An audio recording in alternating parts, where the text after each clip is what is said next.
where we would sit in a room, sometimes square, sometimes rounded ceiling, facing a wall, and behind us was either a person or mechanical device that would transmit information and indoctrinate us about who and what we are, what our goals and lessons were to be, what we were to experience.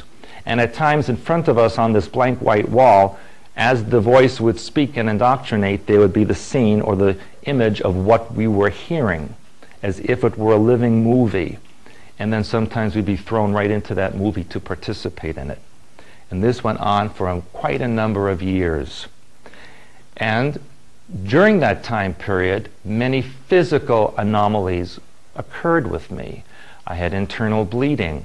My eyesight completely diminished so that I could not see physical reality. All I could see were the energy fields that emanated from people, places, and things. I would see colors and symbols that emanated from the mind pattern. It was like reading a sentence. Every time I would see a person or go into public, everything about that person would be right there for me to perceive. And imagine, this is just a small group of people, relatively, picking up all of your information, where you were born, where you came from, what you're going to do, what's going to happen to you, and even what you were in other existences, what I refer to as simultaneous existences. And so it became very hard to deal with physical reality in life. And so towards the middle 1980s, I would become very interested in drinking and becoming an alcoholic. I tried to commit suicide several times. It was not a very pleasant life. I had a very difficult marriage, difficulty with my children. And finally, when things were getting really, really bad, and Peter referred to experiences where I was really entrapped in a legal situation and threatened to be placed in a mental institution for the rest of my life, or even in prison for the rest of my life if I didn't say and do certain things. Your life from when you were 13 to when you discovered what this was all about must have been a living hell for you. Well, and sometimes it still is. You know, you never really come out of that. I have created a protocol of deprogramming that I teach others, but of course I spent many years doing that to myself, and I still have a ways to go. I am under no circumstances totally deprogrammed.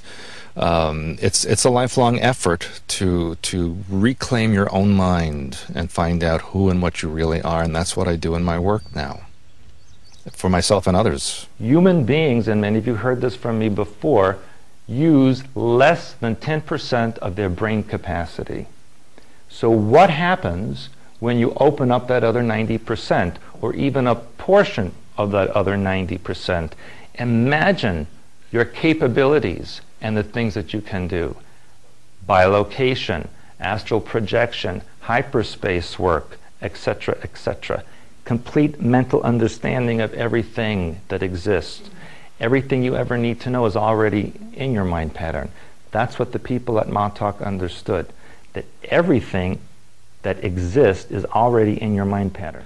Montauk took the individual, and my estimation, I know it may differ than other people may have said in the past, but I estimated there were approximately, over the 13 years it existed, about 300,000 people used in the experimentation over those 13 years. And I'm talking about just individuals who were actually physically at the location and worked on individually. Now, of that 300,000 or so, I was told that less than 1% actually survived. So you can do the math. It comes out to just about less than 3,000 people in the world who are walking around right now who actually survived Montauk. And I also understand that there's many people out there who claim to be part of Montauk, and many of them have been in some capacity. But I will tell you that from my own personal experience in that location, almost all of the subjects or targets were male. There were very few female people that were used in the mind control. Stuart, you write about the Illuminati, and that behind all of this sinister research and use of all of this technology in this way is a group called the Illuminati. Who are the Illuminati? Make a long story short, there are 13 families that control the resources and the entire planet. And they have their ancestry goes all the way back to Sumerian times. And then they changed into the Babylonians, they became the Khazars, they entered into Europe where they merged with the Celtic remnants or the Atlantean refugees, which became the Merovingians. And then that, over the centuries, broke into 13 distinct families that controlled Europe at the time and then now the entire planet. But before the Illuminati were the reptilians? The reptilians were the first colonists on this world. They, for all intents and purposes, own this planet, and that's how they still think. And they are still here. Of course, they were colonizing a continent called Lemuria, which no longer exists.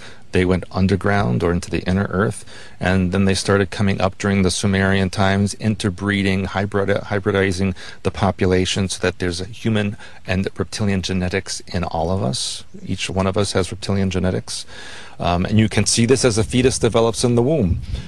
During the first few weeks of existence, the fetus is an androgynous reptilian, and only then is mammalian genetics opened up in it, proving a hybridization. So the Illuminati, who are this 13, and are there names to these families?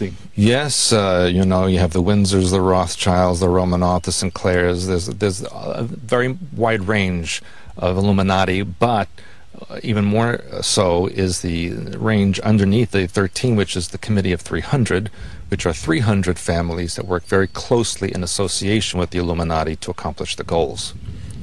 You mentioned that in your book that another way of describing the Illuminati is the New World Order. Yeah. And you do, part of your seminar, you ask people to remove a dollar bill. Could you describe that? Yes. This.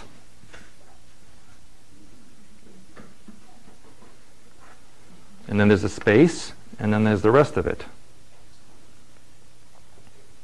This is the all-seeing eye of Osiris.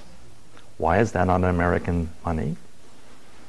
And there's wrinkled skin around it, like it was a reptilian eye.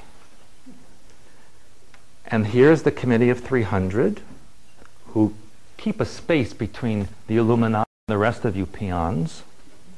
And here's all the rest of you, especially here. Serious, not even funny. Now, years ago, there used to be a banner under this that said, E pluribus unum, one for all. What does it say now? Novus Ordem Seclorum. New World Order. Did you notice? Did they put that in the newspaper? Look at your dollar bill, and you'll see it. As we walk up to this massive radar tower, what are you feeling? Well, you know, it does bring back a lot of the memories from 30 some odd years ago. It was very different back then than it is now.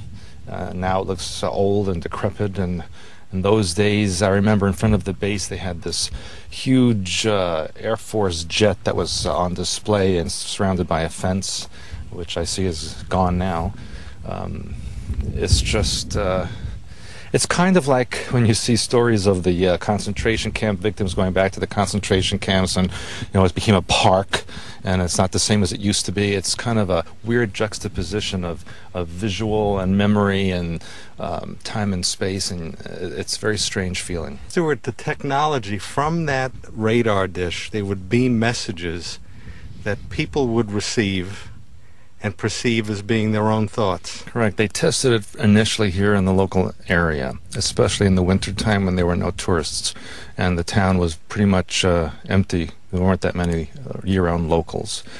And then ultimately, as we got into the late 70s, they started transmitting up to satellites that would then beam that message or whatever they were transmitting back down to either specific areas on the planet or even to specific individuals. And they tested that out for a number of years. These grounds now are open. It's part of New York State. And we were talking about this, the theory of of a place that was for many years off limits. As we see, there are certain areas of this park that are closed. But what's your theory of why they opened it up? Well, I always go to